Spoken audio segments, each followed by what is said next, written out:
Hello everyone and welcome to Thunder Valley. Pro Sim Racing TV is proud to bring you the NASCAR iRacing.com Drivers World Championship Series here from Bristol, Tennessee. Hello everybody, I am Chris Thornburg alongside Gonzo Beatty, bringing you an exciting event, race number 3 of 18 in this World Drivers Championship.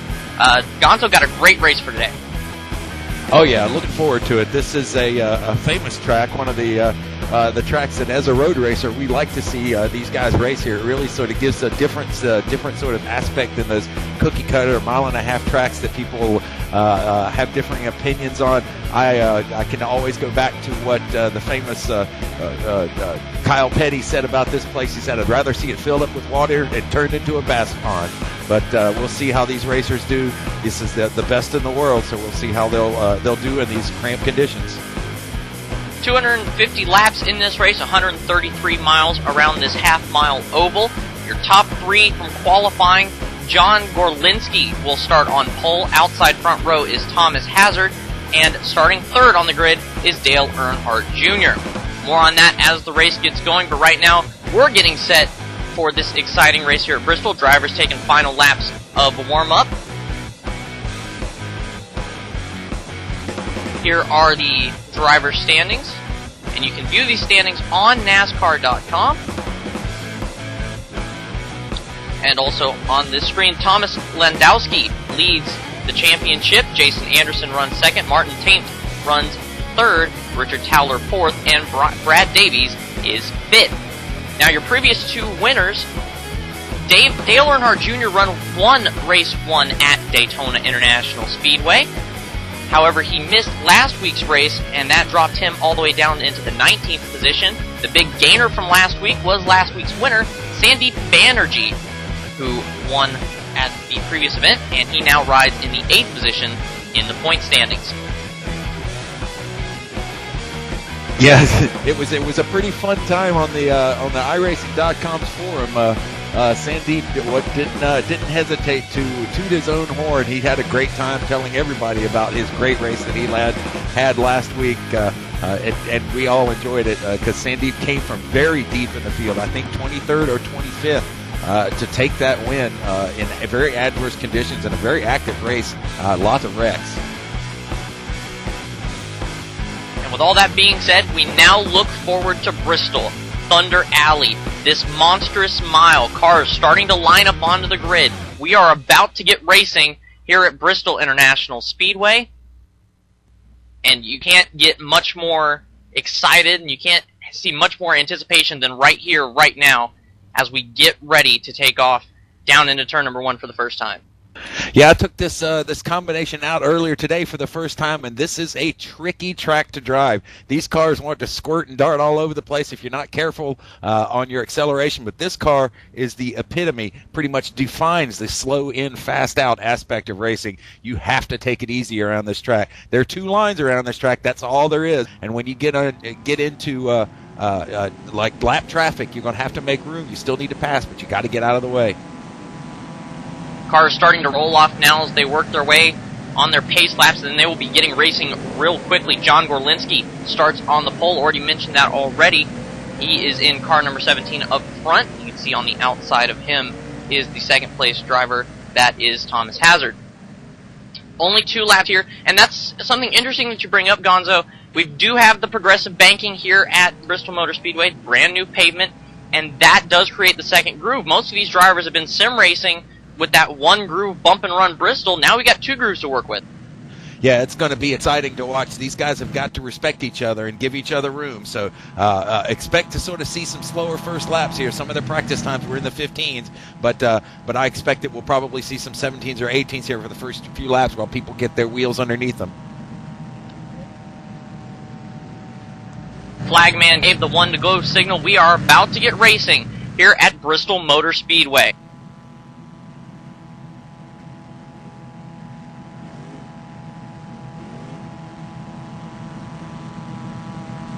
So real quick, the qualifying grid here, because we had a little split session here at the beginning. So the combined top 10 here is John Gorlinski, Thomas Hazard is second, Dale Earnhardt Jr. in third, Florian Goddard in fourth, Jason Anderson in fifth, Josh Parker in sixth, and they're off. There goes the green. Gorlinski gets off to a huge start, and he's already got at least 2 or 3 car lengths over second place. That's Thomas Hazard as they work their way through 3 and 4 now. Now watch Dale Earnhardt Jr. in third place. Be very patient here. He's he knows his way around this track probably better than anybody. And it looks like we have yellow. Caution on the speedway.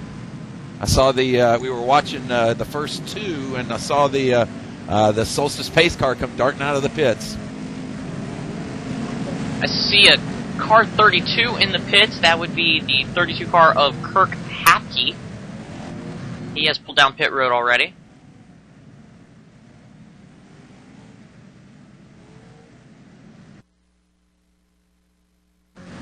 So as these guys slow down, looks like a couple of them have got to let the Pontiac Solstice pace car get around them so they can get in the correct order for the restart here in just a few minutes.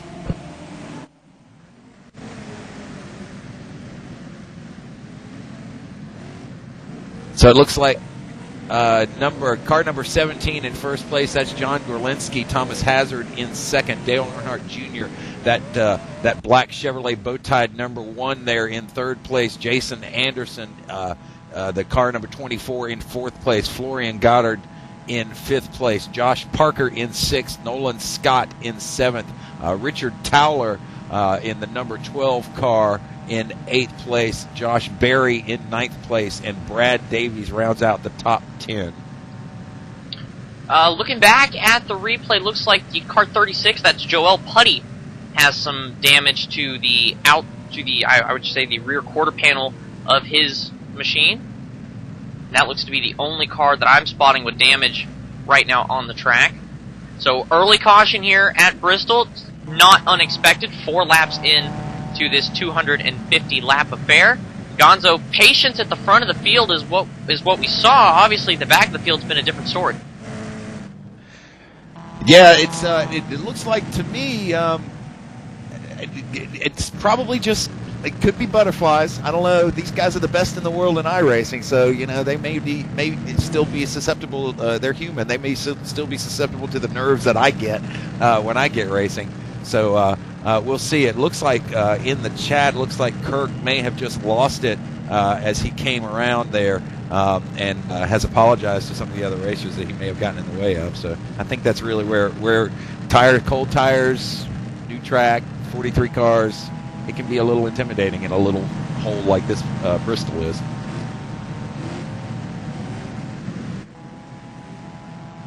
Cars bunching up on the grid as we get ready to go back to green. Double foul restart for these drivers, and Gorlinski's off again. Huge jump on the field as he races down into turn number 1. Yeah, that was a good start by him.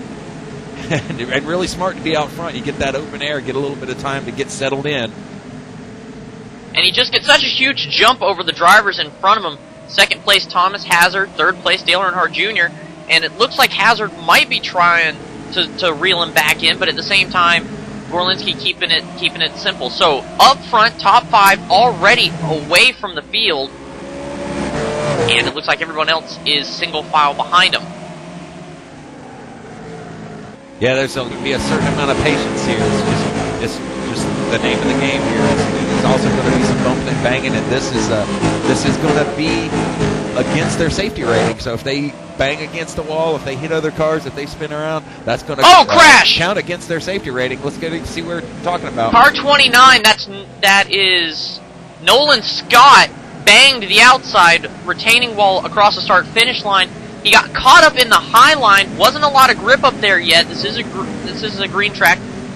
They're going to stay under green, but obviously Nolan's got some damage on the side of his car. He slammed into the outside wall. He was running the outside line coming out of 4. Car got loose, and he slammed up against the outside wall, and it took the whole field behind him. Giant accordion effect. You can see this huge gap between Nolan and the cars in front of him. So now the top 9 are spaced out, and meanwhile there's a traffic jam from 10th on back. And it looks like he's kind of trying to get out of the way. His car may not be handling that well anymore. I would imagine that that's probably a symptom of being smashed against the wall. So he's running a little high up on the track trying to get out of these drivers' way. It looks like he's falling back into 12th place. And we do have a caution out on the field. So as we begin to circulate back around the Pontiac Solstice pace cars, we look at number 29 here to see any damage that he has. It does look like that front right quarter panel is a little crinkled in that orange number 29. As the number 32 comes out of the pits, that's Jordan Erickson files in behind him. Caution flag came out for a car number 26. That's Jake Swanson.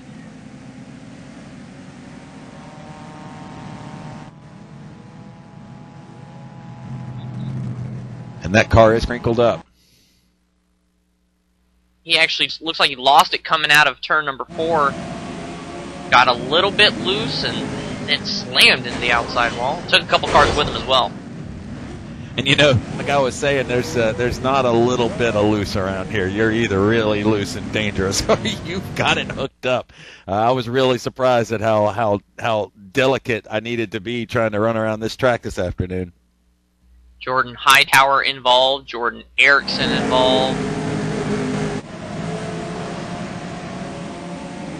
And points leader Thomas Lendowski was also involved in that wreck as well.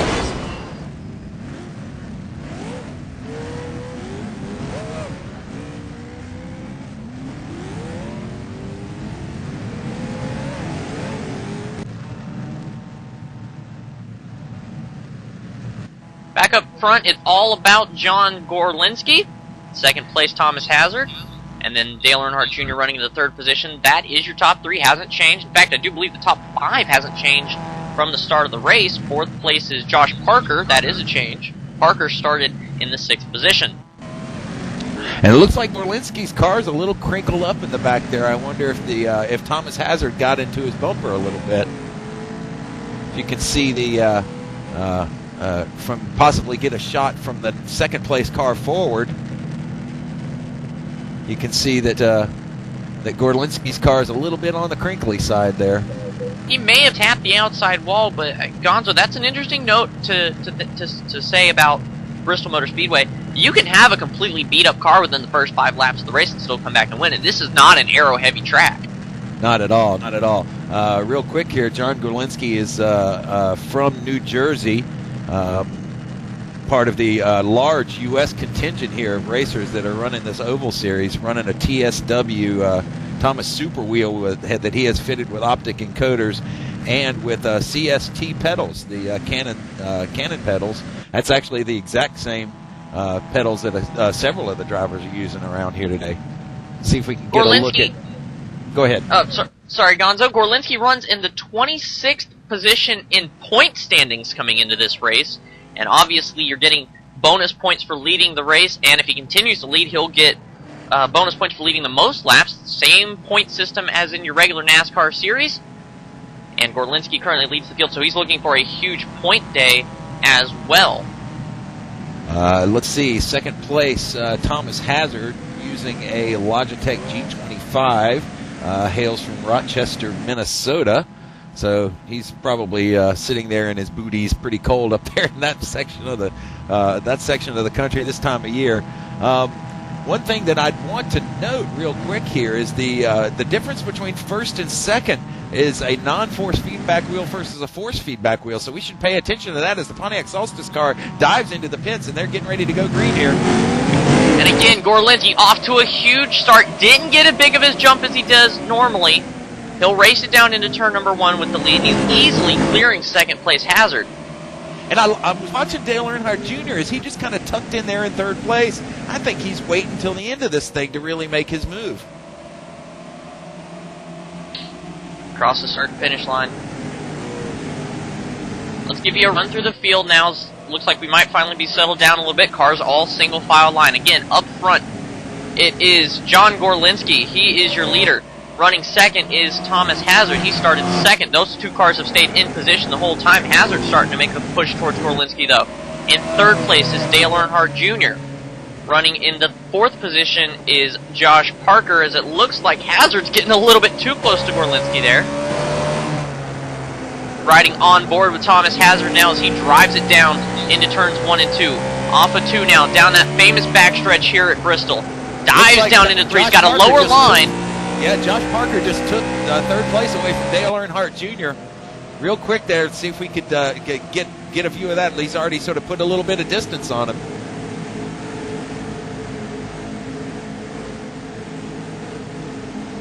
So let's see if we can get a replay here of Josh Parker going on the underside of Dale Earnhardt Jr. And I think probably better served to sort of leave that fight to later on. This is a long race. We're only on lap 23 of 250. Josh Parker just sticks his nose in there. Looks like Dale Earnhardt sort of gave him a little bit of room.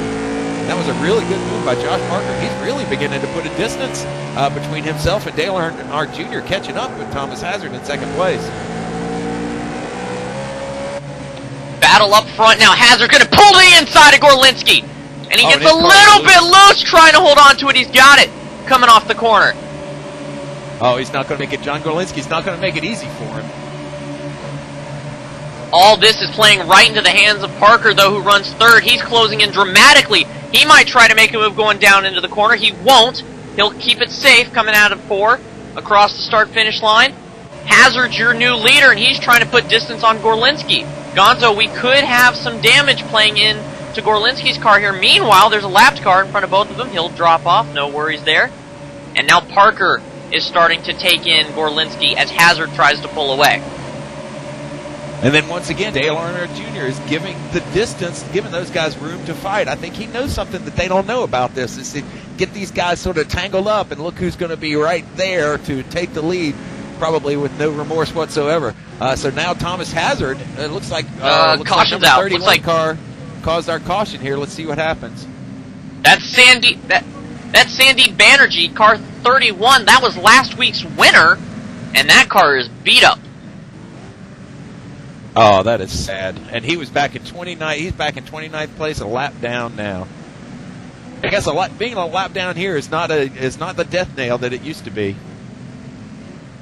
And it looks like some of the cars are coming into the pits. Number 2 dives in. Number 17 dives in. Thomas Hazard and Gorlinski go in.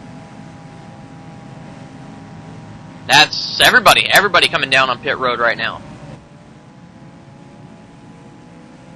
So now it's up to the pit crews to see how they will do.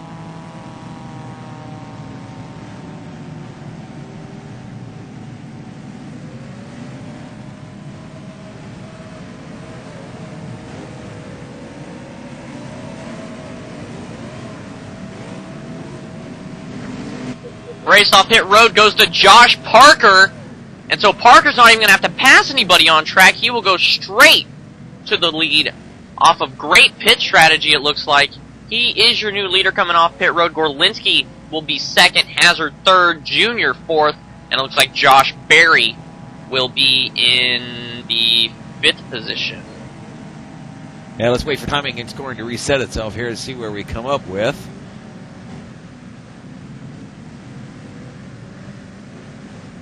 Some of these cars, there goes Sandeep down into the pits.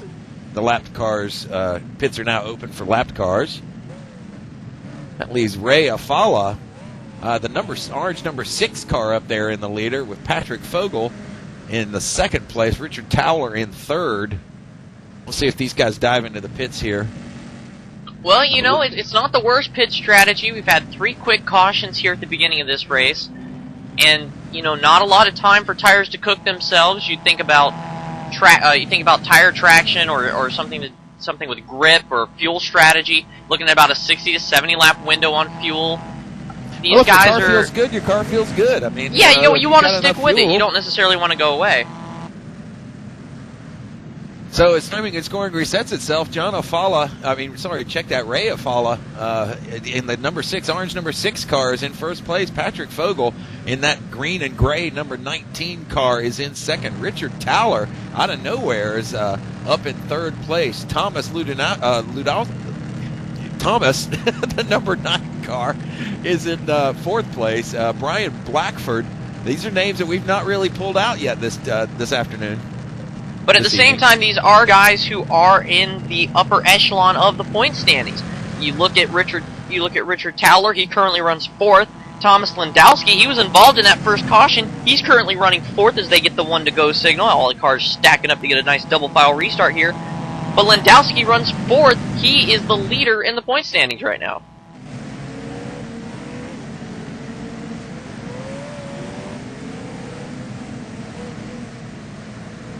So iRacing in the latest build has allowed custom paint schemes. We tried really hard to get them in this time. We promise we will get them in next time. We apologize for not being able to get them into this race today. We'll do everything we can to get them in for you the next race. Meanwhile, Ray Alfala going to take the green flag. It'll be him and Fogel taking the green. Alfala is away. Looks like Fogel got a bad start. Here comes Richard Towler. He's going to move into the second position. And Thomas Lewandowski is right there. Looks like he's slotted into third place. There's a little distance there. Number 9 car, yeah, that's Thomas. And here comes Brian Blackford. Fogel can't get going. 37. Fogel is trapped to the high side. Obviously, the upper groove is not building any grip on it right now. Track is very much one grooved right now. That is car 19, Patrick Fogel, and he restarted second. He's trying to get in line now. Junior's going to let him in. No, he's not. Junior's thinking about it now. He's not going to let him in. So Fogel's still trapped up high in the outside line. And Gonzo, we preached at the beginning of the race about this being a 2-lane track. The second lane hasn't built itself in yet. Yeah, sometimes your car is set up to go low, and if you try and go high, it's going to, because it looks like the number 19 car is just hanging out there. He's just going back and back and back. It looks like definitely the lower line is the preferred line. He's dropped from 2nd to 12th, and he'll reset scoring again. We'll see he'll drop back to about 14th. Now, and cars are trying to let him back in, but they just have so much momentum coming off the corner, and finally he's going to slot back in. You can give an attaboy out to Daniel Pope, who lets him slide in now. And I'm not sure that Fogel's car's not tight. He seems to be a little tight through the middle as he's pushed up high again, and here comes Pope back to the inside. So something definitely amiss with the Patrick Fogel car, or, you know what, could be bad tires for him. So I was watching up front, if we can get up front here, Mr. Director. It looks like Thomas Lewandowski, there it is, Thomas Lewandowski, woohoo! Really missed his braking point and went wide in turn 1 and 2 and completely allowed Josh Parker to dive in underneath him. It was a pretty clear missed braking point for him, or either that or his car's got a really wicked sort of understeer to it. If I'm Richard Towler right now, I'm letting Josh Parker go by, and then I'm hoping for a caution in about 10 laps to hope I get some kind of advantage off of this pit strategy of not pitting. You can see Parker right under Towler's trying to force the issue. Parker definitely wants the lead coming into this race, and he currently runs 18th in the standings. He's trying to stick his nose out. Towler's not going to let him in. And every lap that passes by Gonzo, it makes this move look better and better for Towler, because he did not pit on that last pit stop. Yeah, I think that was a smart move for him. Let's see if it plays out for him, especially the number of cautions that we've had so far. We're only on lap 42, and we've had 2 major cautions already. And Josh Parker takes a peek around the outside. Now that'll be interesting to see if Parker can make the outside line work as they come up on the lap car. Meanwhile, back for third, that's Gorlinski to the inside of Lewandowski, and Hazard's going to go with him. Yay. Meanwhile, behind all of them is Earnhardt Jr. So all the cars at the start of the race are working their way back up to the front. Gorlinski going to go under the lapped car of Sandeep Banerjee. Meanwhile, Parker's going to duck to the inside of Towler, and caution flag is out. Oh, huge wreck on the backstretch.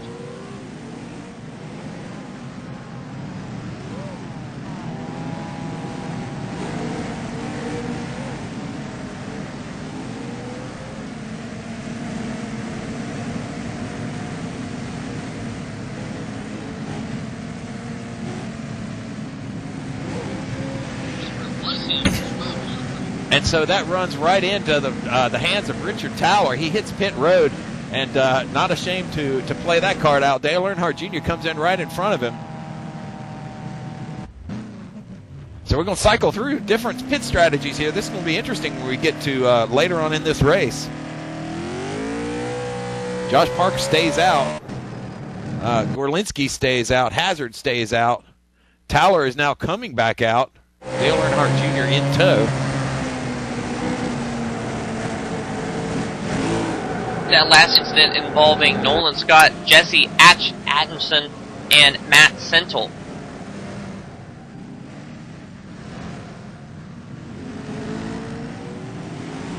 Gonna take another look at it here. It looks like Jim Moore might have gotten a little bit close to Nolan Scott going down into turn number 2. Nolan might have been backed up by the car in front of him, and Moore had nowhere to go. And of course, the chain reaction from there. Wow, looks like that looks like Jesse Atkinson who took a hard hit there. But it looks like all the cars are still going. Looks like no retirees so far from that latest caution. Let's try to take you through the field real quick before it goes back to green. In position 1, car number 15, Josh Parker. He has worked his way back up front. In second place is John Gorlinski. He started on the pole. In third place is Thomas Hazard. He started second. In fourth is Florian Goddard. I do believe Florian started fourth, and he's back in fourth after some good pit strategy for him. Jason Anderson runs in the 5th position. Jesse Atkinson, I believe, is coming down pit road. He's currently being shown in 6th, and now he is coming down pit road. Yep, he was involved in the most recent accident. So, that will cycle, looks like Nolan Scott, John Prather. Looks like Dale Earnhardt will also be moved up through the field. So your top 5 is Parker, Gorlinski, Hazard, Goddard, Anderson.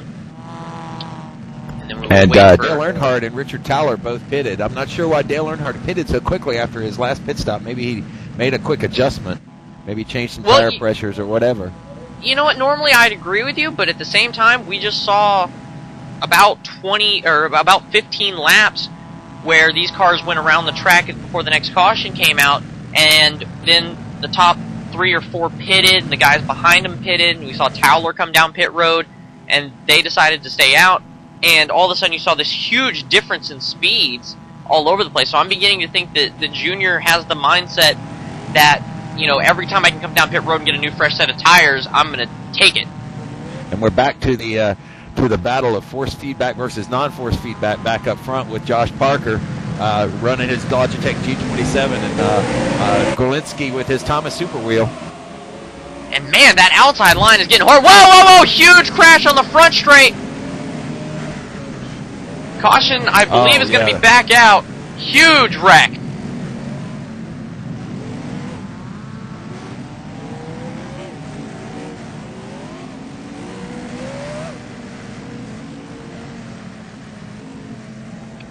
I see Earnhardt Jr. I see the 22 car.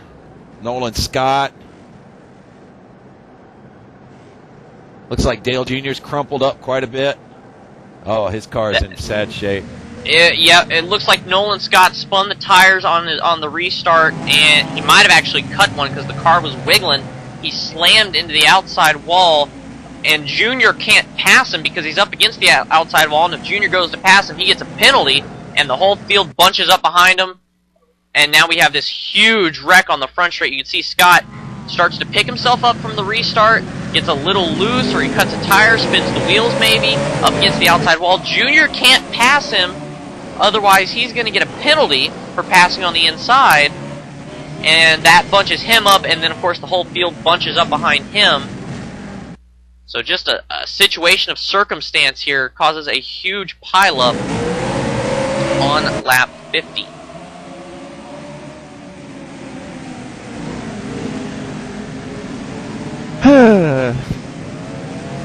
So, here we are. Let's reset it as the cars come by once again under yellow.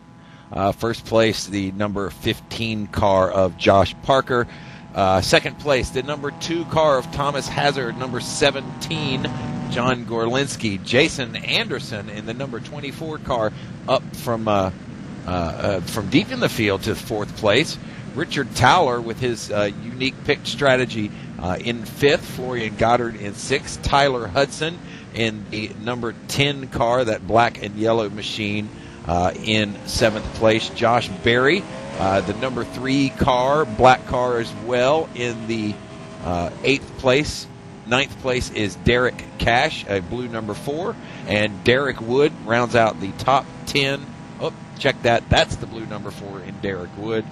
It may have reset itself as they pass the start-finish line. Let's see if anybody's hitting the pits. I don't think anybody's hit the pits, which gives us a great opportunity to take you back beyond the top 10. Justin Tremblay runs in the 11th position. Theo Olson runs 12th. Connor McKenzie runs 13th. Brad Davies runs in the 14th position. Robert Hall runs 15th. Ray Alfala, remember he was in the lead earlier in this race due to some pit stop strategy. He currently runs in the 16th position. Jim Moore runs 17th, and he will pick up a position as it looks like Connor McKenzie is coming down pit road. Behind Moore is Blackford, Brian Blackford, followed by Matt Santel and Jesse Atchison. And then you have Thomas Landowski right behind him. That's your points leader back in around the 20th, 21st position. So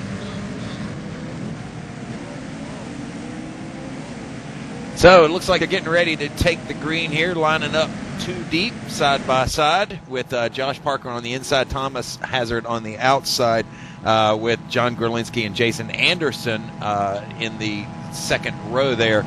The Pontiac Solstice pace car will dive into the pits this time by. This is lap number 55. Let's go ahead and shut up. Let you crank it up.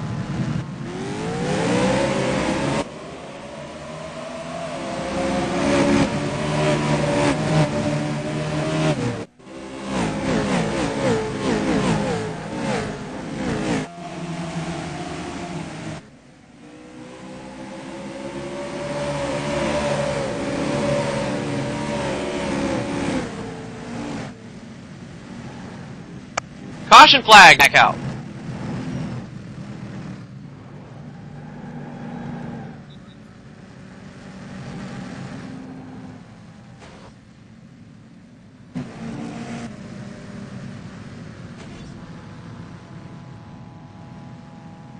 Daniel Pope looks to be the cause of this current caution, and that would be Patrick Fogle. He might have had a little bit of contact with as well.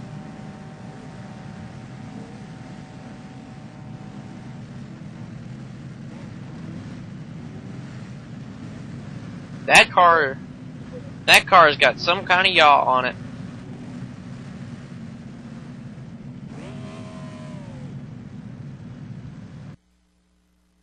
So Gondo, we're 56, 57 laps into this 250 lap affair. We've had the majority of these laps run under caution, and you can't really attribute that to much other than just Bristol excitement and the Bristol aggression that we'll see. I mean, you expect it to calm down anytime soon? Well, you know, I thought that it was going to be cleaner racing than it actually ended up being. But, you know, it's partly the nature of the beast here, because sim racing is not real racing. And so you get the sort of, you know, I guess the way to describe it is there's a bigger bubble around you than you think there actually is. You can't get as close to cars as you would think you can, and just little mistakes tend to compound themselves and turn themselves into big mistakes. So, you know, while it's some of the physics and all of that stuff is as accurate as they could possibly be, the track is unbelievably accurate. Oh, excuse me. The comfort zone that you build around yourself when you're racing really is difficult to gauge, and even the best drivers in the world sort of take a while to get used to how close the car in front of you can be, how much can you slide out and not tag the car next to you. So there's a lot of sort of superficial bubble around you that you sort of need to learn to deal with, especially in these cramped conditions. Looking at the top 5, Tyler Hudson has worked his way up and he is now in the top 5. Meanwhile, the rest of the top 5, no need to worry, it's the same old story. Josh Parker leads, Gorlinski second, Towler third, Hazard fourth, but Tyler Hudson is now in 5th.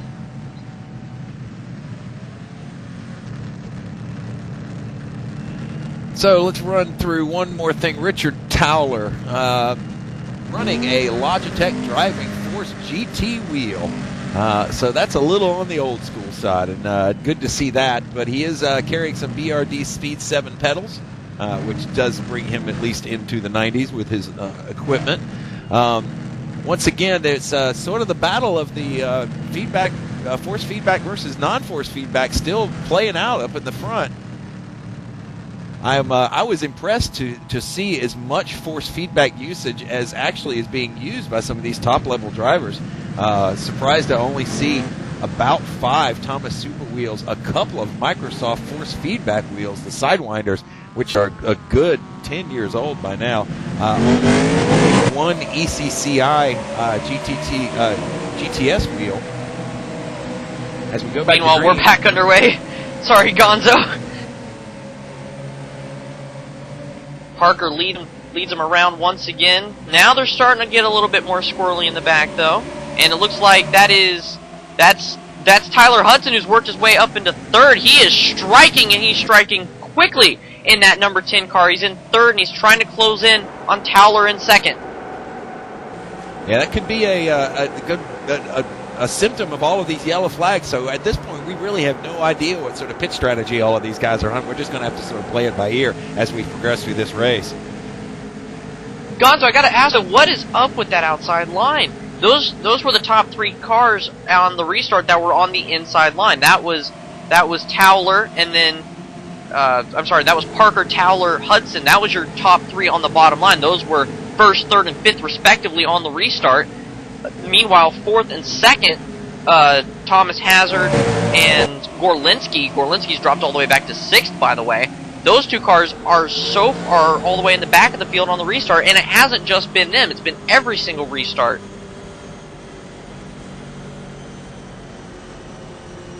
Meanwhile, looks like the caution is back out.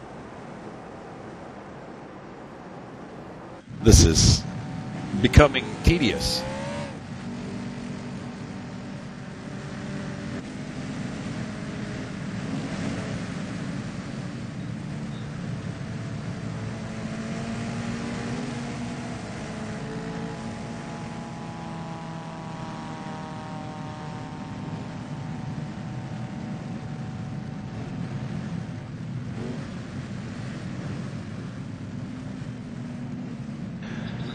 All right, so while we have a minute here, Richard Towler hits the pits here. Let's watch him as he heads down the front stretch pit road and into his pit box. Richard Towler is a very accomplished sim racer.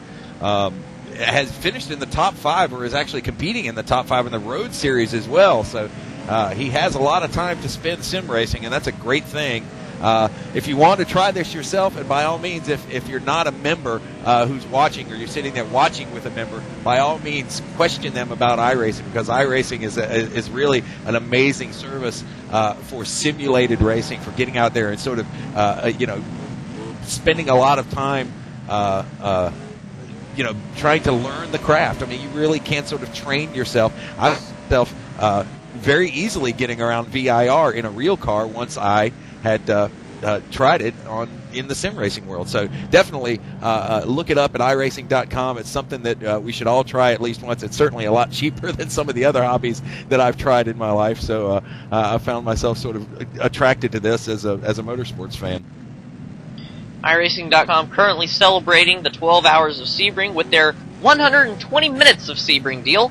You can buy the Corvette C6R, the Sebring International Speedway, and a 1-year subscription to the service for only $75, I do believe. It's a great service. It's exciting. It's fun. It's wow for racers. That's the only way I can describe it, and it's really darn good.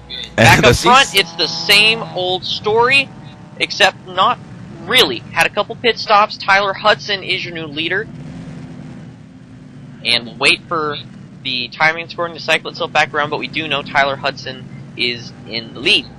Real quick, back to your point here, the C6R is the car that I am attempting to race this season, and boy, it is an exercise in futility. Boy, that is a one hard car to get a hold of, but boy, when you do, it feels good. That is an amazing, amazing simulated car. Getting word that Earnhardt Jr. has he has parked his car for the race. It appears that with the amount of cautions, he wasn't able to serve his penalty on time during green. So Earnhardt Jr.'s day is done, and that's a tough break. Yeah, that'll get him DQ'd if you can't. If you have to serve your penalties under the green flag conditions, and if you go green and then go back yellow again, it continues to cycle through. And if you just never have time with your own pit stops, I guess that's a really bad thing that Earnhardt had, was just not being able to serve his penalty. And it's all, a lot of it's about luck here at Bristol. You want to be able to catch things at perfect times, and where Junior was running third, fourth the whole time, and he just got caught up in one bad wreck, and after that, it just all kind of fell for him from there. So it looks like they're getting ready to go back green here, Chris. Yep, Pontiac Solstice pace car is in. What do you say we try this again, Gonzo? Let's shut up so you can crank it up.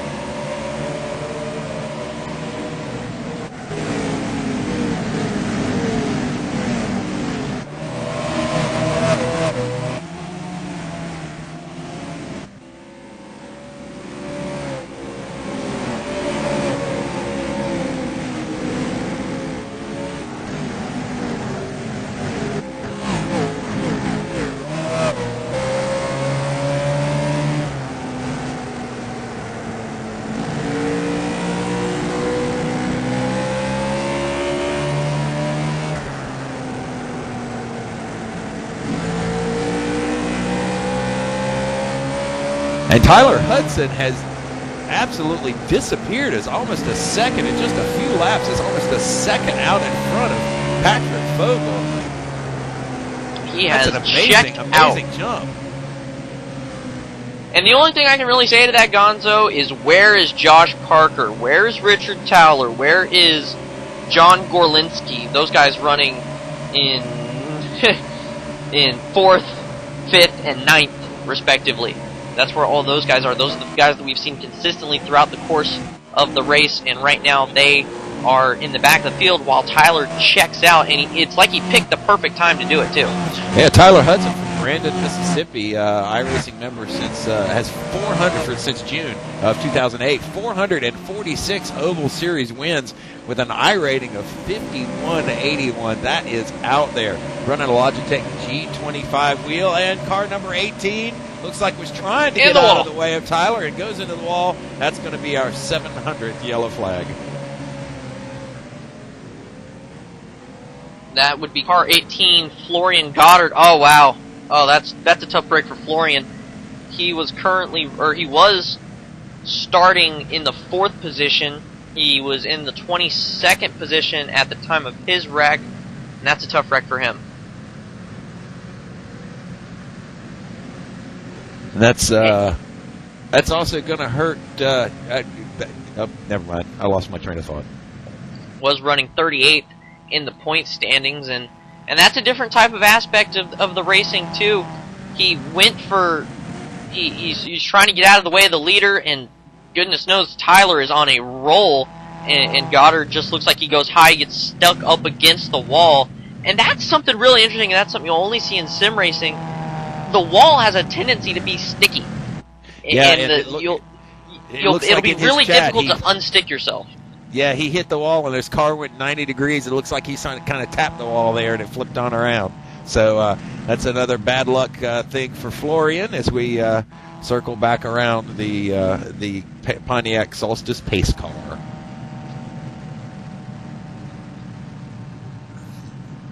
Let's see if the leaders come down into the pits. Looks like car number 35 dives in. That's Joel Putty. Thank you.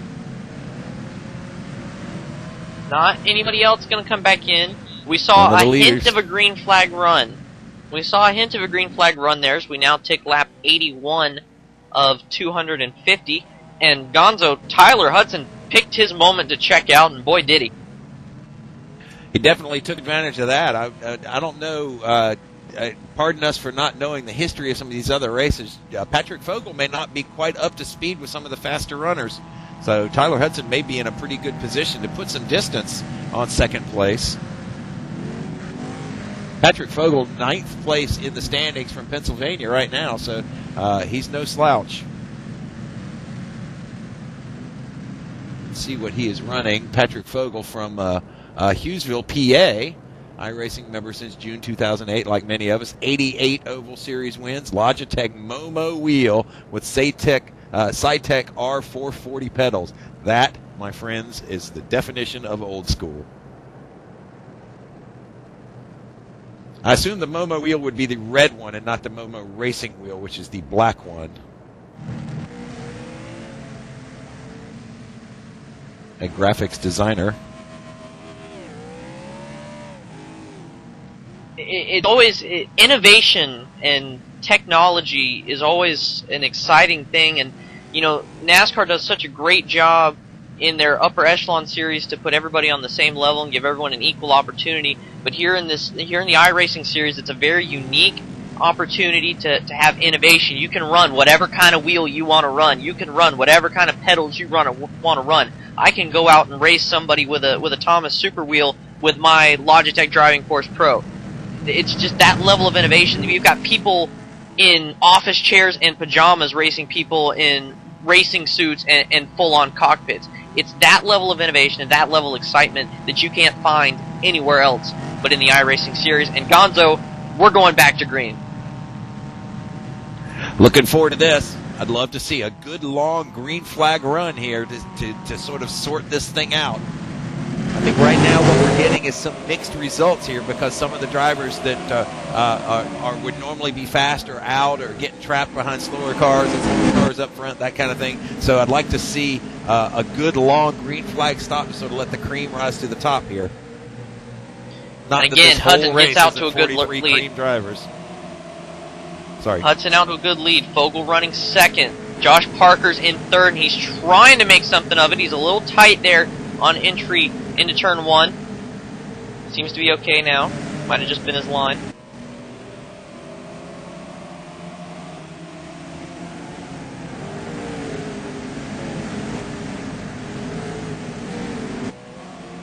Parker, though, closing in on Patrick Fogel. Four-car battle for the second position now. That's Fogel, Parker, Berry, and Hazard.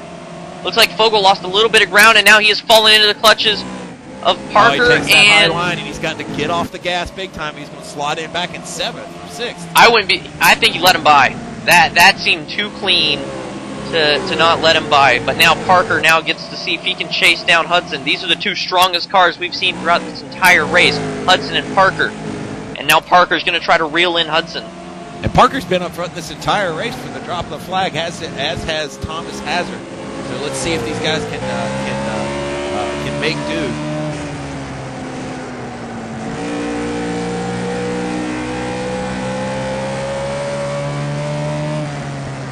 Lap traffic getting out of the whoa! That's car number 16. That's John Prather. And Josh Parker with a little bit of contact there. Looks like no caution. Not getting out of the way fast enough. Well, I think the problem is the cars are dipping down onto the apron, and they're carrying too much speed on the apron, so they end up throwing themselves up the track. It's not really their fault. They're not getting woed down enough before they get into the corner. Meanwhile, looks like no harm, no foul. They've recollected themselves. Parker versus that would be Tyler Hudson, sorry. Looks they're like battling it out now for the lead. Looks like Prather's parking it and jumping out. That's going to be the end of his race. And I think that was probably better than he tried to. I think if he had not jumped out, he probably would have caused the yellow. So good fall on Prather's part. Meanwhile, up front, Hudson, Parker, and that's Josh Berry's in second now. Looks like in all the Prather confusion, Berry actually worked his way into second. My apologies to Josh Berry, as he's now closing in on Hudson. Josh Berry coming out of nowhere now. Josh Berry coming out of Hendersonville, Tennessee, so this is his home track for the Logitech G27. detecting a lot of sim racing and fishing and a lot of the hobbies that we have listed here from the bios. A lot of people who sim race also seem to fish.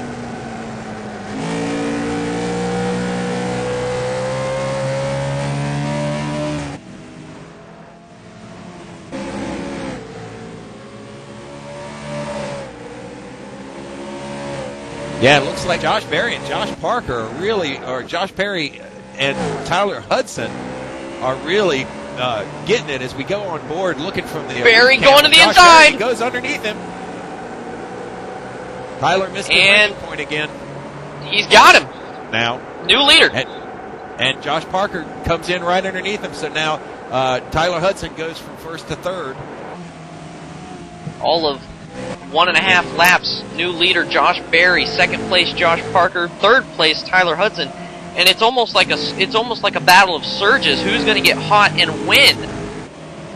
And we're getting ready to come up on lap number 100. They cross the stripe this time. Will be lap 99 of 250, of which 300 will be under yellow. Berry now approaching heavy lap traffic. This will play well into Parker's hands, as they're going to have to slow up. Yeah, there's a lot of traffic ahead. Sandeep's just the beginning of it. They're 4 or 5 up ahead of them. And not just that, not only are they going to have to stay, I was going to say, they're not only going to have to stay away from the leaders and stay out of their way, but they're also battling each other for position, so they can't really give too much room to the leaders, otherwise they sacrifice giving up a position of their own. Looks like they're okay right now. As I was watching the chat earlier, before the race started, we were having a lot of the drivers, and certainly some of the faster drivers, were saying for the slower cars to stay high. Looks like some of them are staying high, some of them are going low. So the drivers' meeting was almost for naught at this point. As car number 23 goes high. Chris Main.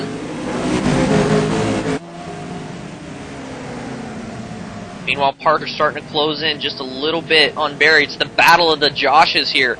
Berry versus Parker as they cycle through lap 103. Parker's going to dive down into turn number 1. Going to come off the corner, trying to get a good run. Pretty stable right now.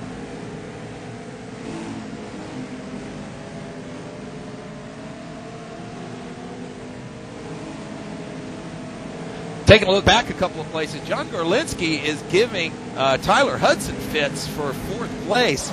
He's faster diving into the turns, and then it looks like Tyler Hudson has better exit speed. As we said earlier, this track is the definition of slow in, fast out. I think all that's going to do, though, is wear out John Gorlinski's right front tire a little quicker than he would like. Tyler Hudson a little smoother through the turn, but John Gorlinski's giving him fits in that orange number 17. I think right now this is just a battle of 2 tired cars, maybe waiting for a pit stop so they can make some adjustments, get some fresh new tires on board. It looks like Tyler's a little bit slower through the center of the corner. He's able to get in good, but then he really drifts up high through the middle. Meanwhile, Gorlinski's got a good roll through the corner. He's just not picking it up good enough on exit to actually try to make a move, but he's definitely got him through the middle off, as it looks like Tyler gets a little loose coming out of 4 there. And he's picking it back up, heading down into 1.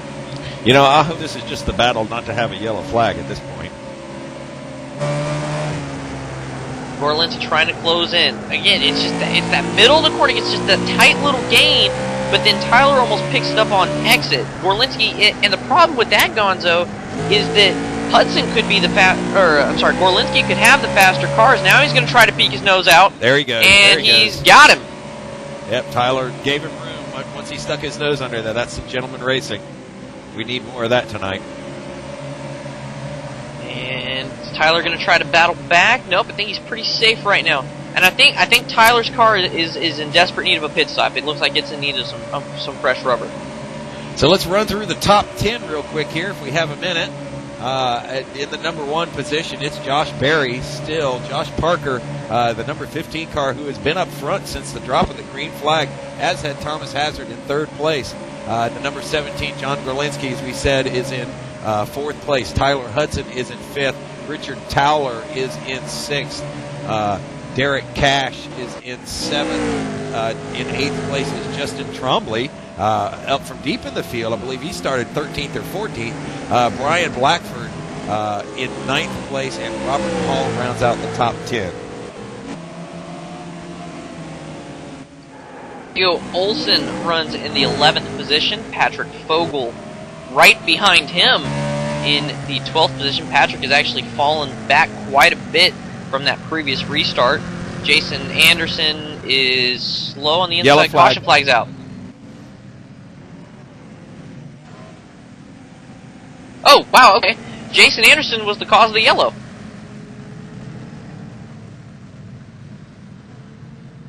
He spun coming out of turn 4. Looks like, oh, he got on the apron. And it got him loose, and he spun coming out of turn 4. Was that, was he letting faster cars by, or was he just doing that solo?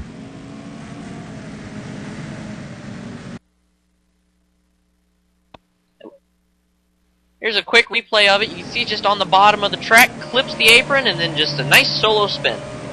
No And harm, no foul. Stay off the wall. He's off the wall. Good job. And he hits the pits. Number 24 does.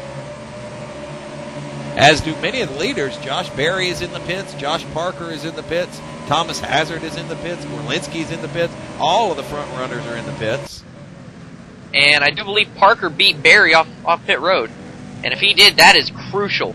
Because Parker's going to have that inside line versus Berry's outside line when we go racing again. And furthermore, give a call out to Josh Parker's pit crew. My goodness. That is twice now that Parker's gained positions on the pit stop and come out in the lead.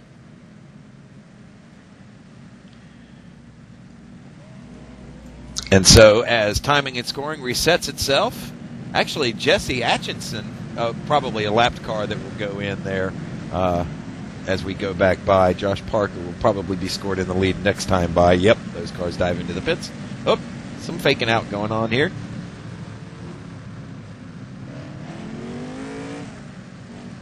So a little chance to relax. Nice little chance to catch your breath here in Gonzo. We move into this second portion of the race. We are at halfway-ish. We're about 7 laps from the, or I'm sorry, not half 7. We're about 9 laps from the cross flags, about to get the halfway marker. 250 Really? laps in this race. We are at 116. That's only where we are after an hour. Oh, you're killing me. All right, At so Bristol Motor Speedway. running around the top 5 as they reset, as they come out of the pits now. Some cars are still making some late pit stops. Josh Parker in first, John Gorlinski in second, Josh Berry. Gorlinski actually moved up a place from the pit stops. Josh Berry in third dropped down and was leading when we entered when the yellow flag came out. Tyler Hudson back up in fourth place. Thomas Hazard back to fifth, or remains in fifth.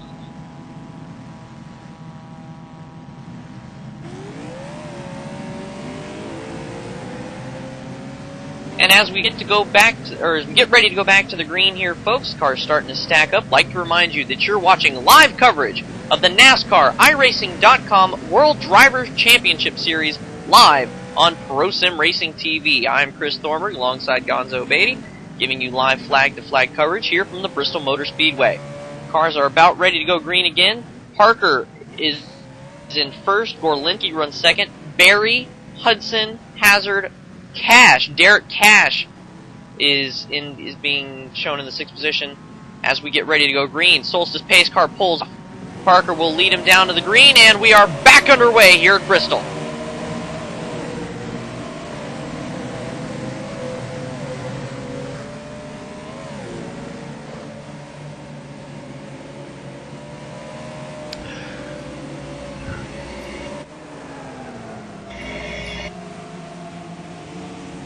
And again, the outside line working to Gorlinski's disadvantage as Josh Berry is able to get by, and now Berry's going to be able to try to chase down Josh Parker, who's been the fastest car all race long.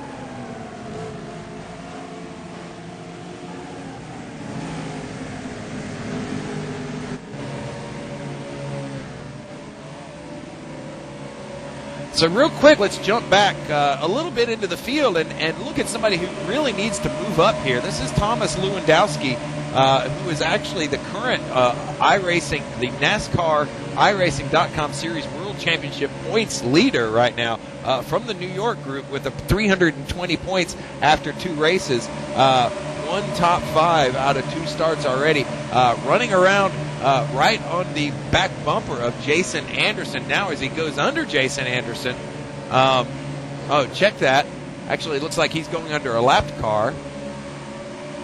But Thomas definitely needs to move up from the 12th place position right now to maintain his current iRacing, the NASCAR iRacing.com Series World Championships points lead.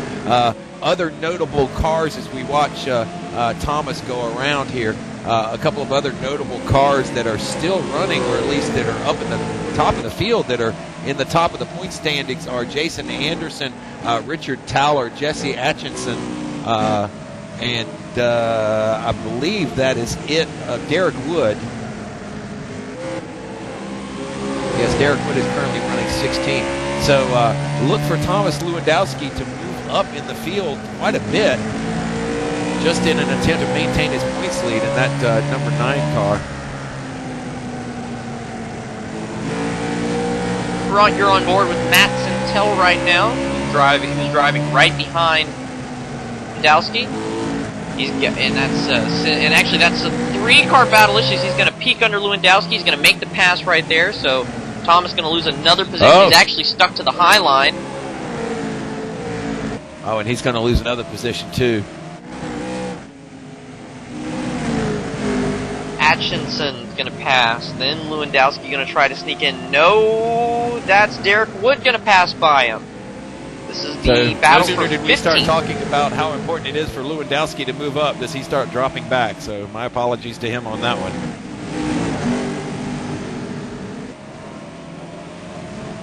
And he's still hung outside in that outside line. And Gonzo just goes to show you the outside line not developing itself here as we start to enter the mid stages of this event. And I think Lewandowski is sort of getting, there he goes.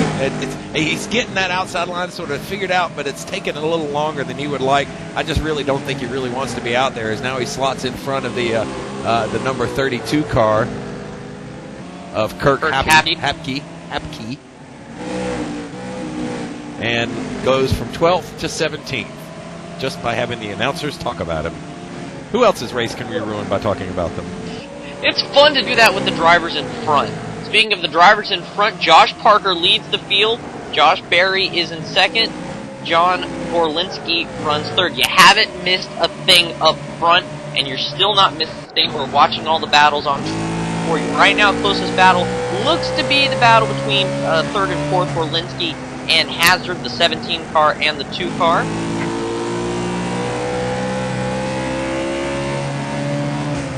And I don't want to jinx it or anything, but this has been a pretty long green flag run. Hazard's got more to lose here. He's currently running 11th in the point standings, whereas Gorlinski is running, or came into the race running much farther back. He was in 26th. And to continue on with that little ditty that I noted here, the longer green flag run is probably a symptom of the fact that we've only got 26 cars left on the track. We started this race with a good solid 37, so missing of 11 or 12 cars as a couple of them hit the pits there as I was watching the number 15 of Josh Parker go around. It sort of clears the field a little bit, sort of airs everything out. I know those drivers don't want to be out. We don't want them to be out. But nevertheless, it does make for some longer green flag runs just from the lack of traffic. I think you also have to mention the fact that, you know, we're beyond the beginning of the race. We're beyond that first stage of the race now. Now we're looking at, you know, starting to settle into a good starlit run. It takes a little while, especially in Bristol, for these guys to really transition from, all right, the race has started, time to get all excited, to, okay, now we're in the middle of the race, we need to start planning, we need to start using strategy. It's a totally different mindset when you're in the car, and it's even a different mindset depending on what part of the race you're in. And so I think these drivers are finally starting to settle in to this mid-pack start of the race. These guys know what they've got now, and they're starting to work with it.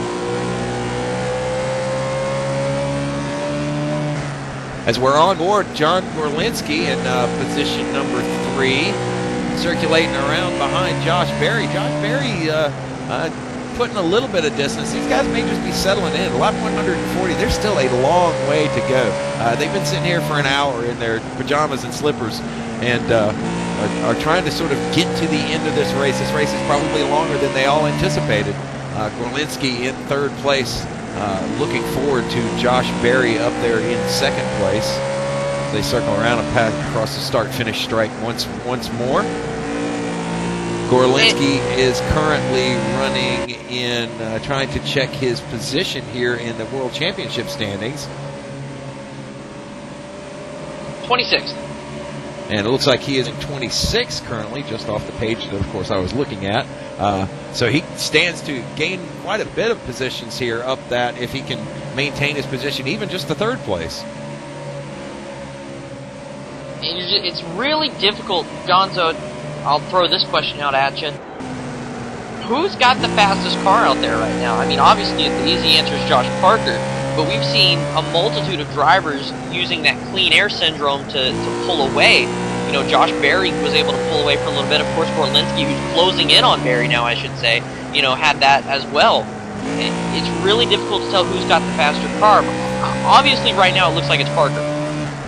Yeah, I wonder if it's not. It's the fastest car doesn't always win at Bristol. The fastest car, in fact, probably never wins at Bristol. I think it's probably the smartest driver and, you know, to be honest with you, the luckiest driver out there currently. Josh Parker running around in 1st place. He's been up there in the front. Has really had good luck sort of avoiding the pitfalls.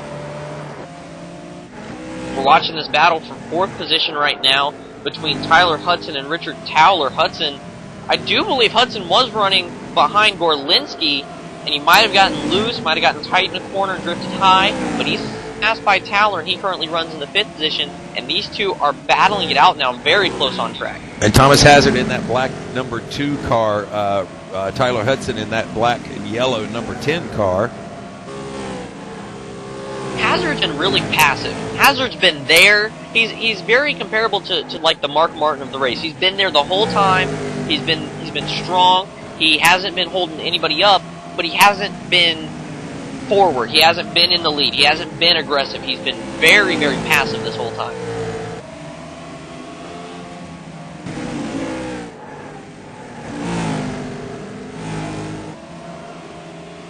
And Thomas Hazard currently in 11th place in the championship from the Midwest group. Has 2 races, started both of the races, and has already had a top 5 and sat on pole, I believe, in the last race.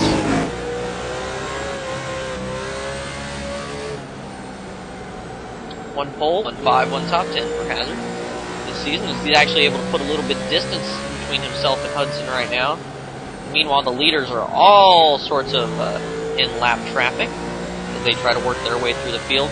And through this, Gonzo, wow, look at this battle up front. P1, P2, the 3 car of Josh Berry closing in on Josh Parker, and I can only attribute that to the heavy lap traffic they're in right now. Yeah, that's going to slow him down just a little bit and allow that car in back, but that doesn't always mean if Josh Parker's car is really faster, he'll pull away here once he gets out into clean air. And like we said, there's a little less lap traffic than there was last time. Looks like the next car in line is Derek Wood, the number 4 car.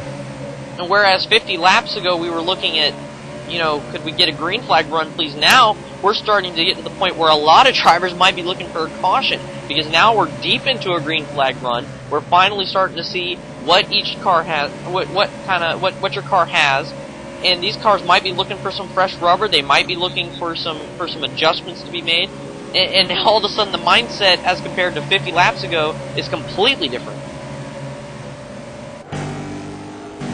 And there you go. Once they break out again, it looks like Josh Parker put some distance on Josh Berry.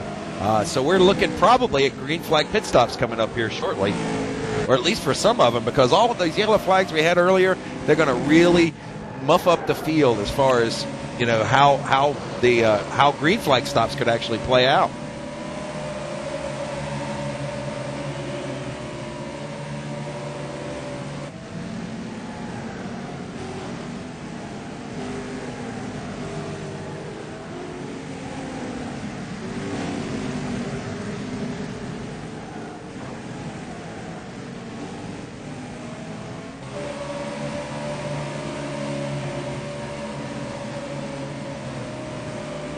So we're looking for a close battle on track, and because of that, we're going to take you through the field.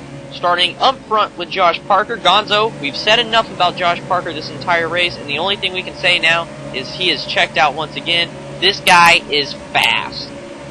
Yeah, I think he's adjusted his car over the course of these pit stops, made a couple of air pressure adjustments through that. I believe he's Josh Parker running the Logitech G27 force feedback wheel, capable of sort of making adjustments. That's another thing that we, something that we have not touched on, is the wherewithal that drivers have to sort of make adjustments on their car as they go along. So when they hit the pit stops, they adjust their tire pressure. It looks like we got a yellow flag. Oh wait, they might have kept it green. Hold on. Sorry, I'm sorry, Gonzo. I thought it looked like I saw. Pace car is still sitting in its spot. I thought I saw Sandy Banerjee down on the bottom of the track, stuck sideways. In fact, he was. He was in front. He was on the front stretch about 2 or 3 laps ago. He's actually sideways. He had gotten loose off the corner. He's okay now. He's running again. He made it down the speedway, but he did hit the outside wall, then come across, hit the inside wall. But no harm, no foul. Yeah, that Sandeep's car is one crumpled up piece of paper. That car's back is tore up from the floor up, beat up from the feet up. That car's got a crumple on every direction. And that's tough break for the guy who last week was jumping up and down after winning. And he's just running around points now, and at 7 laps down, he's at 25th, 8 laps down now, 25th place. So he still can move up a couple if there's any more dropouts, but he's kind of just putting around and hitting the pits again.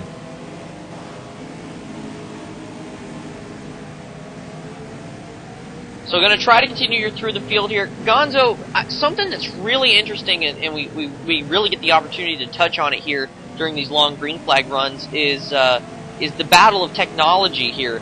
Josh Parker, you just touched on what he was driving. Let's go to Josh Berry. What's he running, and what are we seeing between the two types of technology that they're running here? Well, they're actually running the same.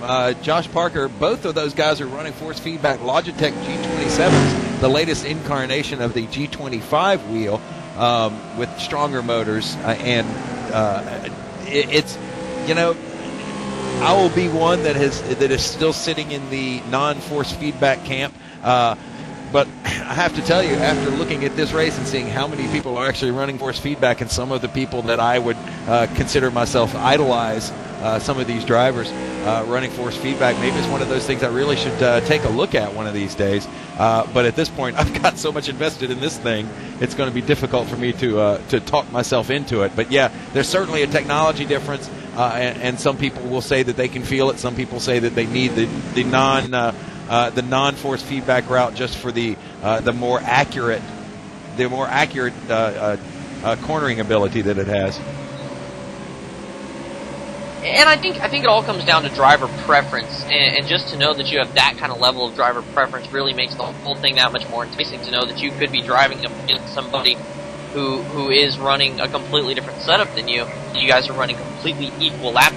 That, to me at least, is a very interesting aspect of the race. That's good. And so as we trying to jump go back through the field and look at... Let's go to Sorry, Richard Gonzo, Towler. we both tried to do the same thing?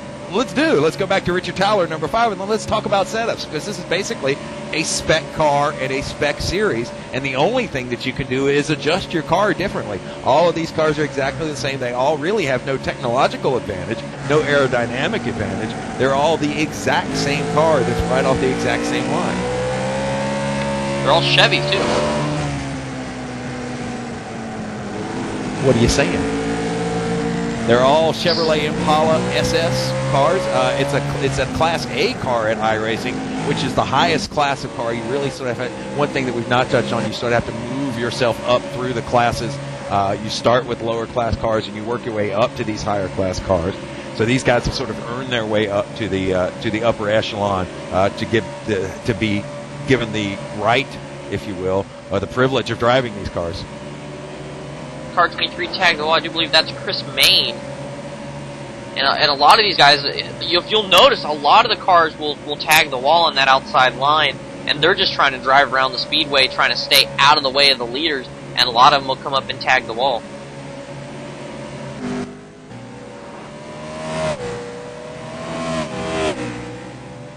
So let's give you an update on the gaps. Your leader, Josh Parker, currently leads the race. He's taking lap number 178 now as he crosses the start-finish line. And by the time he starts taking lap 179, I'll give you his gap back to second place, Josh Berry. That's 1.5 seconds back to Berry, distance of about maybe half a straightaway. And then it's all of 5.6 seconds back to John Gorlinski, who runs in the third position. And then another second or so back to Richard Towler, who runs fourth. Tyler Hudson right behind Towler in fifth, so that's a deficit of next to nothing. And then back another second or two to Thomas Hazard, who runs sixth. Hazard's actually dropped back a little bit. He was running in the fourth position, but now it looks like he's dropped back. Richard Towler's dropped up a little bit. He's back right now at the car right behind him of Justin Tremblay. Justin is not on the lead lap, I do believe. Or he is, I'm sorry, my mistake. Justin is now going to go to the inside of Towler. He'll take the position and he'll move into sixth. He blew that turn. After 200 times around this, or 180 times around this, sometimes your eyes get a little crossed. Sometimes sometimes something distracts you or something that just takes a split second, and then you run up that high line and somebody will get right underneath you. I think something might be wrong with that Hazard car. He might be out of juice. He might be out of juice, or yep, he's diving down to hit the pits. It looks like. Let's watch Thomas Hazard as he runs down the pits. Looks like he's pitting along the back straightaway. No, he's pitting on the front straight.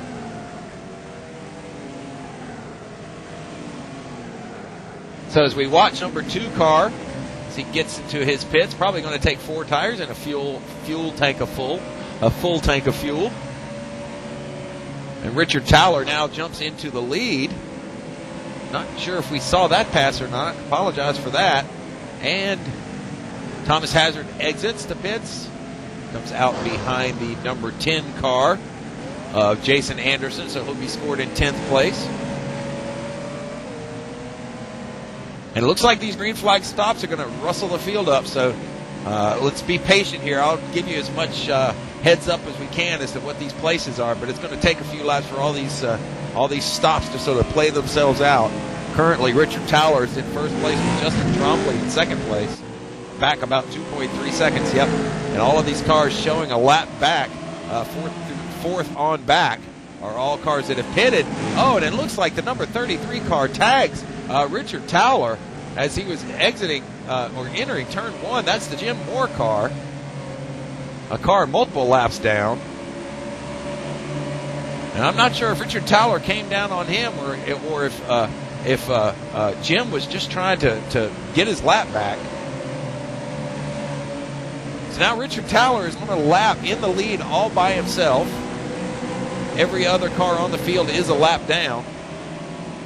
So this pit strategy that Richard Towler tried to play out earlier in the race is now beginning to play out to his advantage in spades. Lap number 190 as they cross the stripe here. Richard Towler still remains in the lead. Josh Parker in second, but is a full lap down. Josh Berry in third place, also a lap down. So let's watch Richard Towler for a little while. Richard Towler's looking for a caution. He's looking for a caution, but we're not sure how much fuel he has. Let me see if I can get it. He got turned! He got turned by Parker! That was not good on Josh Parker's part. That was just mean racing. Well, Towler's car is slow, presumably because he's lost the tires and he's mad. That car looks mad. Towler's car is slow. He's low on tires. Meanwhile, Parker just pit. He's fast. He's got the car sped up. Towler's coming down pit road right now. That might give him an in the longest line because the pit should be closed.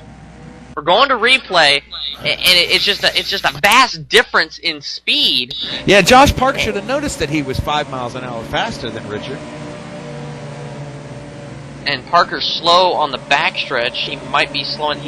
Parker's waiting for the pace car. Just take a look at the replay. And it looked like Josh Parker in the gray number 15 car just came up behind Richard Towler and tagged him on the inside left fender, spun him around. I don't know. It's hard to call there because it was, you know, as a driver, you really should know that you were a little faster than him and probably should have anticipated that you were going to catch up to him. But maybe Richard Towler's car was slower on exit than Josh Parker had suspected. So let's wait for timing and scoring to reset. I would imagine Josh Parker is going to be scored as the leader. Yeah, the bump and run is typical of Bristol, but I don't think it was intentional.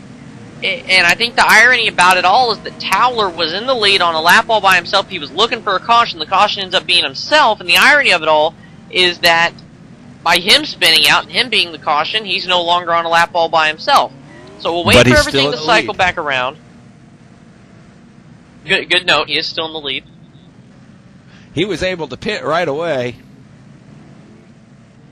And that's another thing, too. I don't know. He might get an end of longest line penalty for that. Oh, and if we're watching Richard Towler here, it looks like Josh Parker's coming up right next to him. It's a little, hi, how you doing? How's your race been? Yeah, that's exactly what it's like, Chris. I'm sure that's exactly what he's saying. And a Happy New Year to you, too. Give him the old, you're the number one guy with me symbol.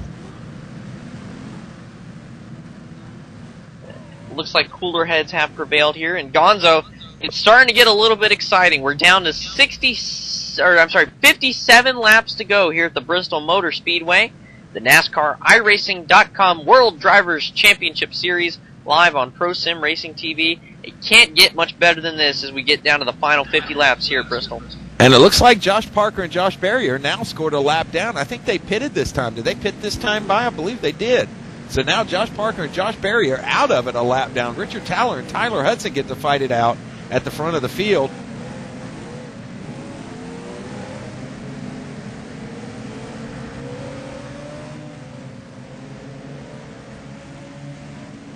So it looks like Parker, I think, may have gotten the wave around along with a bunch of other cars.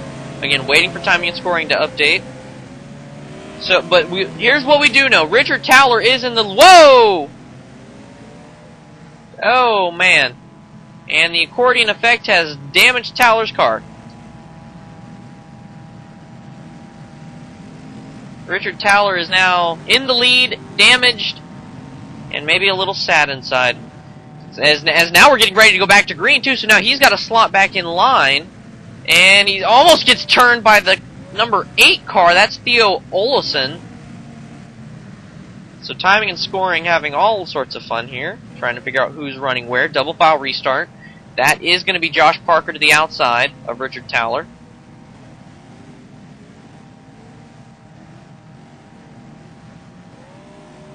Waiting for the green flag. Pontiac Solstice pace car is going to pull off here. Richard Towler currently runs first. Timing and scoring shows Tyler Hudson in second. Oh, I'm sorry. The Solstice pace car is not going to pull off. That was my mistake.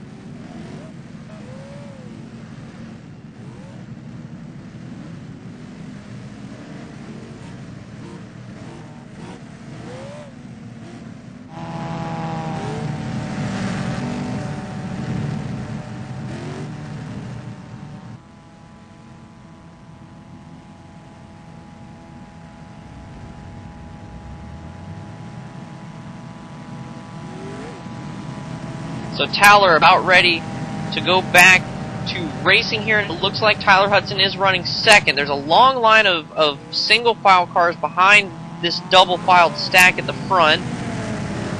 We'll try to sort it all out as we go back. Green flag's back underway, and Richard Towler pulls away from the field. Now Josh Parker is the car right immediately behind him. He's being shown as being in 9th place. A lap down. 9th place. 9th place lap. Thank you, Gonzo. So Towler pulls away. Tyler Hudson is the car being shown in the second position. And he is in all sorts of traffic. And it looks like when we cross the start-finish line, that's going to be lap number 200. Pardon me, my little mic adjustment there. Richard Towler in first place. Tyler Hudson in second. John Gorlinski back from the depths up to 3rd place. Thomas Hauser in 4th and Justin Tremblay in 5th. So let's wonder if Josh Parker is going to fight really hard to get his lap back. The number of cautions we had, all he have had in this race so far, if he can just get out in front of Richard Towler, he'll do himself good to get his lap back when the next yellow comes out. I think Parker can get the lucky dog really easily as long as he gets the lucky dog before 240. You know, as long as caution comes out before 240, he'll be okay. But yeah, we're riding along with Jason Anderson right now. He is right there. That's car 24. He's right there with the car in front of him, Patrick Bogle. Bogle has been all over the place. He's been as far back as 26th-ish and as far up as 2nd. Give a call out to Patrick Bogle. And while we're doing attaboys here, give a call out to Justin Tremblay, running in the 5th position, car 13, right in front of those two. He has been very silently moving through the field. He got a little lucky on the past caution. He was able to come back to the field along with Hudson, Gorlinski, and Hazard. But Tremblay very quietly coming through the field, and he now runs in the 5th position. And right in front of him is Thomas Hazard in 4th. So good run today from Justin Tremblay. And there's one thing that if you've ever seen this track in real life, it's really difficult to state, or it's easy to understate how steep these turns really are. The banking in this track is really amazing. It would be, it's really almost difficult to stand on, and it's hard. The TV doesn't really do it justice, but it's a really amazing track to see in real life. The lap car Joel just goes Putty right up the hill past. into the stands, and it's just this huge bowl effect. It's just very gladiatorial. Did I make up the word gladiatorial? No, that one's been used before.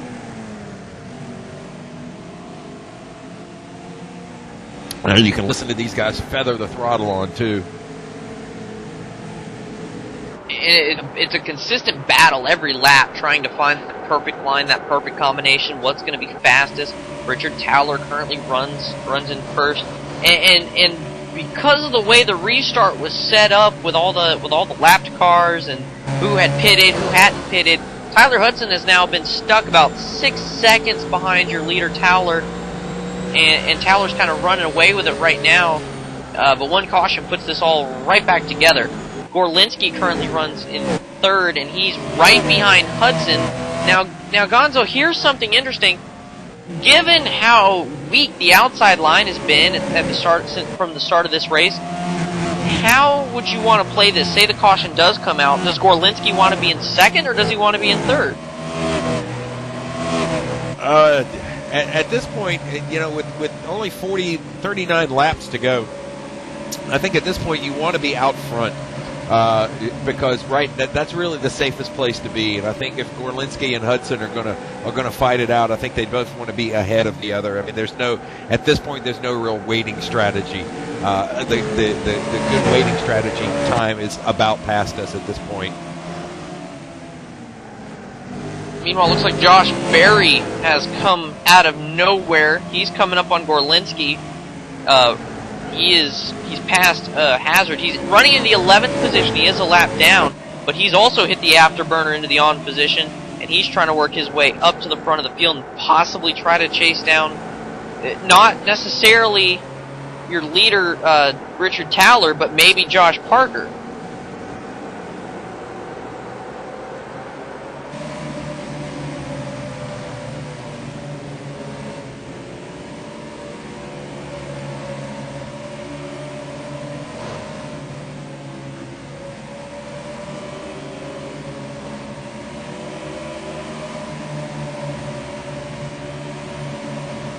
One interesting thing to note here is the pit window and what we have to work with here.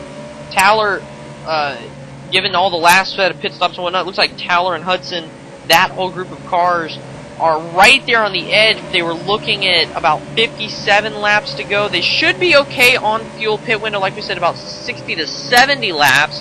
So these guys should be okay on fuel, but Gonzo, I don't think the question here is fuel as much as I think it's tires. Yeah, true. Richard Towler pitted when he got spun out a little while ago, so he's the one who's going to be the borderline at this point. He's the wild card, because right shortly after that, just a few laps later, Josh Parker and Josh Berry pitted. and I believe they're going to have a few extra laps of fuel left. And we'll see. Right now they're a lap down. Let's see if some of these front runners and some of these people that we've not really talked about all day, like Trombley and Fogel and Robert Hall, have to pit because their window is further back, and that'll shuffle the order again. I think it's also interesting to note that Parker has passed Towler. Josh Parker has passed Richard Towler, so he is now... Oh, whoa! Tyler Hudson has been spun out on the front stretch. Caution flag is out. Looks like he was... And I believe we're getting the word that he may have been spun out by Lewandowski. No, that... correction, that would be Barry. Josh Berry. Gotcha. Josh Berry fighting hard to get his lap back. The driver most in need of the lucky dog. In fact, he was in a lucky dog position. And Richard Towler hits the pits. Have I been calling him Towler? I probably have. Richard Towler hits the pits. Here's the replay. Barry just a little tap. That's all it takes to spin Hudson around. Lucky for Hudson, he's only back in the 8th position. So when the restart, he'll only be 4 rows deep of the leader. It should be interesting to note, though, how's the game going to play this, or how is iRacing going to play this, I should say. Okay, here they come off of the pits. Looks like the number 12 Richard Towler gets the jump on him by a mile. Gorlinski, number 17 car, comes out second, and the number 2 car, Thomas Hazard, comes out third. So Thomas Hazard does very well by these pit stops, as does Gorlinski. But Richard Towler in first, out first. Looks like he's going to be scored as the leader once again at the start-finish stripe. Josh Berry is now shown on the lead lap. Josh Parker is now also on the lead lap. Let's see if they pit. Well, Parker actually got his lead back on track. He actually raced his way back onto the onto the lead lap. So they're pitting now. And Josh Parker's actually hit the pits. Yeah, so Parker's going to come on the pit road now. My question is will Barry get the wave around? Will he get the lucky dog, considering he was involved in the incident? He was the cause of the incident. And we can't quite see all of that information yet, so we just have to wait for timing and scoring to sort it out for us as Josh Parker comes off right behind the number 10 car, Tyler Hudson, comes off of pit road. And here comes the number 9 car. That was Thomas Lewandowski, our points leader in the series. So as they cross the start-finish stripe here, Richard Towler in first, Gorlinski is in second, Trombley up to third. Justin striker. Trombley.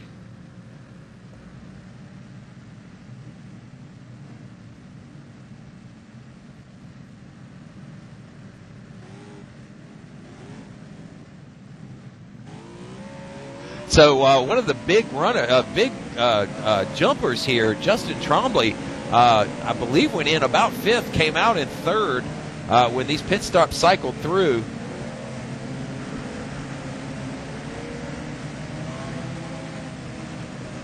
Justin Trombley out of Winter Harbor, Maine. iRacing member, just like so many of us, June 2008, 227 Oval Series wins with an I rating of 43.38, running a Thomas Super Wheel. So that is a non-force feedback wheel. And he's been just driving a very clean race, a very silent race the whole time, and now he is in the catbird seat as we go back green. Towler leads him back to the green. The outside line again weakened. That's Gorlinski who's held up, and Trombley's going to make a move for second. Trombley going to go for second. He's have second. He will get him into turn number 3. There. Oh, and there you go. John Gorlinski goes high and loses 2 places in the process. And Hazard, we should mention, Hazard got by as well. And now we get to see if Trombley can close in on Towler. And as damaged as Richard Towler's car is, we know Aero has no real effect at Bristol. But eventually that's got to be a little bit bad as now Thomas Hazard peeks his nose out. And it looks like, oh, Trombley's loose. Tremblay's loose again. No, Hazard's going to get by him. Now Gorlinski's going to duck down to the inside. Tremblay got loose out of turn 2. Hazard was able to pick up after it, and now Tremblay's in the freight train. Oh, he cuts off Fogel. Yeah, he wasn't going to lose any more positions if he didn't have to. I think he sort of forced his way in front of Fogel. Fogel probably didn't like that very much. And Tremblay is out of the New England group, has only raced one other race besides this. Started 24th, finished 30th, so he got knocked out of at least one of the prior races and sitting 41st in total points. So he's got something to prove here to move up in the points of the NASCAR iRacing.com World Championship Series. Lap 231 now. Richard Towler is your leader. Thomas Hazard trying to chase him down, and right now he's not doing it. Last lap for Towler was a 15.955. Last lap for Hazard was a 15.872. Check it at this lap.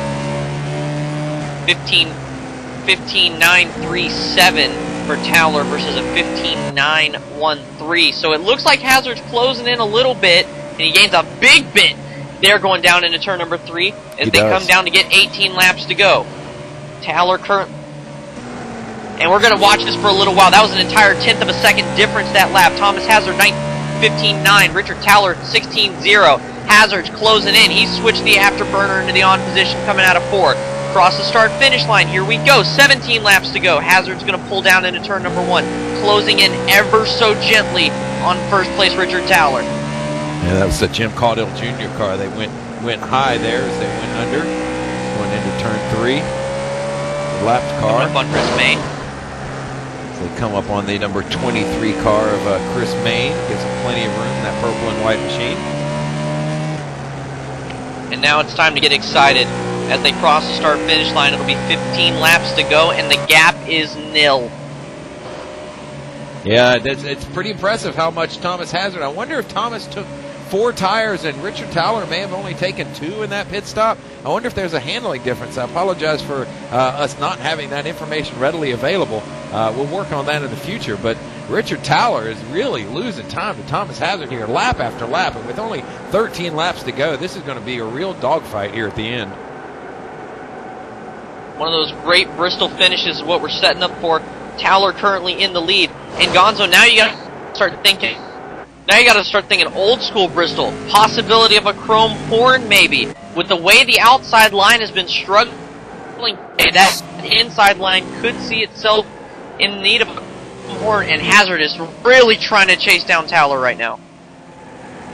Oh, I hate to see that. I'm a big fan and a big advocate of good, clean racing. If you can't get by him, then there's no reason to try and force your way past it. But some people call that exciting racing. I call it dirty. 10 laps to go this time by. That will be the call from the start stand.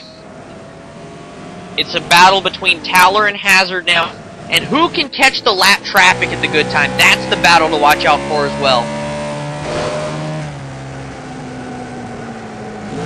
So 10 laps to go. Richard Towler in first place, Thomas Hazard in second, John Gorlinski in third, Justin Tremblay in fourth, Patrick Fogel back to fifth, but up from a 19th starting position. Robert Hall in sixth, Jason Anderson in seventh. So as we watch Richard Towler and Thomas Hazard fight it out for the win here in Bristol at the NASCAR iRacing.com World Championship Series, this is going to go right down to the wire here. Although Thomas Hazard was sniffing the exhaust of Richard Towler a few laps ago, he's now dropped back to about a half a second. At the start finish line, the count will be 7 laps to go.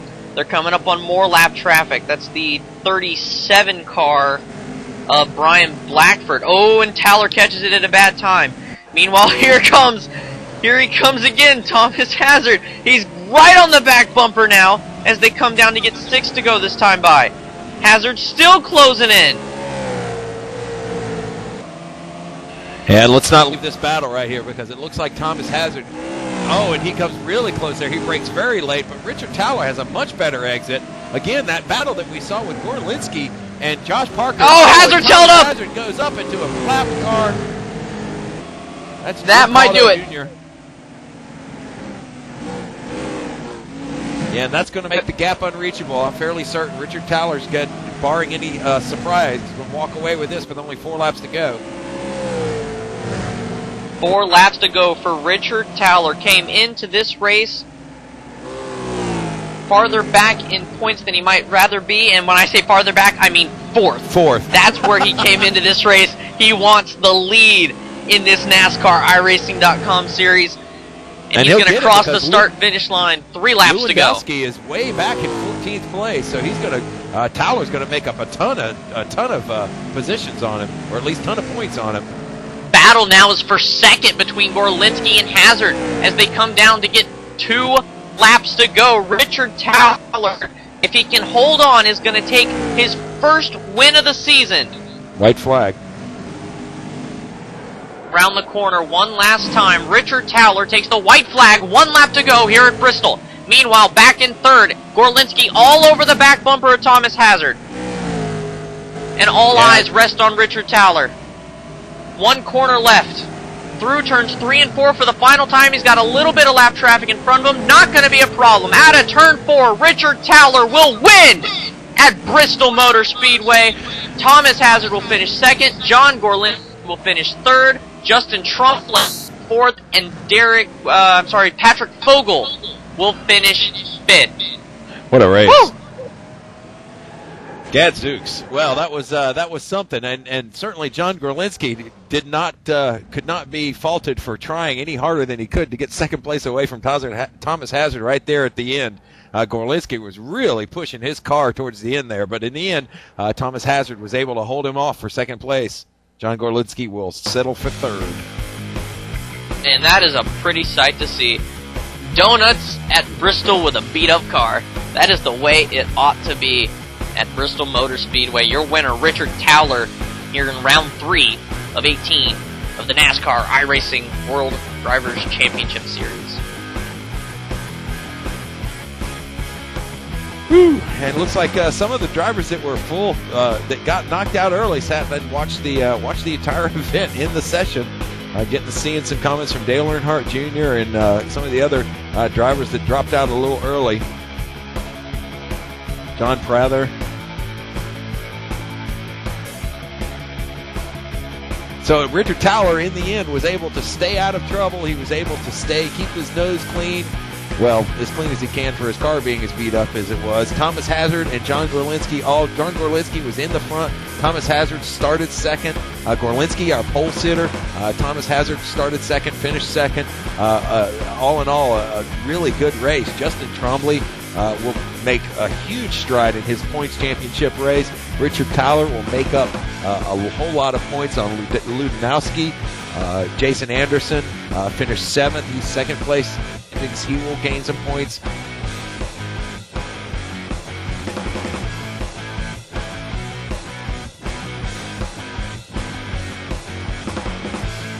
Yep. Some of the names that were back a little further, Brad Davies, Derek Wood, I believe, was still in the race, not too far back, was knocked out a few laps earlier, involved in some incidents during the course of the race. Some of the other notables, Dale Earnhardt Jr., 33rd. Ray Alfala, who actually led this race for a little while. Florian Goddard, who led this race for a little while. All of these drivers are out 180-some-odd laps ago. Sad to see. So, all in all, a race that was full of a whole lot more yellows than we would have liked to see. But in the end, it ended up being a pretty active race and a good race. And you look at the point standings, again, Richard Towler came into this event at 295. He will win the race, pick up full points for that. He did also lead a bunch of laps. I believe that Josh Parker led the most laps in the race. Not positive on that. We'll have to check that in the post-race report. But Richard Towler will pick up bonus points for, of course, winning the race. He'll pick up points for leading laps. And it'll be, like you said, Gonzo, huge gains on first place Thomas Lewandowski. And I don't think you have to worry about him having to overcome Jason Anderson, too. Jason Anderson had a 7th place finish. He was in second with 299. Richard Towler had 295, and he was in 4th. So, all things being equal, it looks like Richard Towler will come out of this race not only with a win, not only with a beat-up car, but with the points lead as well. Yeah, a couple of as we see the race summary page as we jump out of the session, a couple of notable numbers here. The strength of field in this race, a staggering 5,542. That is an unbelievable strength of field, and I guess since this is a world-class race, you would expect a world-class strength of field. Fastest lap comes down to Thomas Hazard at 15.872 as the fastest lap. I can't tell you what lap that was. Looks like championship points. Richard Towler gets 190, Thomas Hazard 175, Gorlinski 170, and so forth down. Looks like we had a lot of jump ups in I rating. Richard Towler goes from a staggering 63.99 I rating, gaining 83 points on that, but losing 1.39 in his safety rating, certainly representative of how beat up his car was. He was certainly taking some incident hits along the way on his safety rating. No harm, no foul to a certain degree. He's still carrying a 3.11 as a safety rating, so that's pretty staggering at a pro license level in the World Championship. And all this happens at iRacing.com. If you want to get in on the action, yes, you can get in on the action. You could race Richard Towler, today's winner, should you be lucky enough. All this taking place at iRacing.com and their partnership with the National Association of Stock Car Auto Racing, NASCAR itself. Yeah, you race Richard Towler, you're getting your butt kicked pretty easily. It'd certainly be the case with me.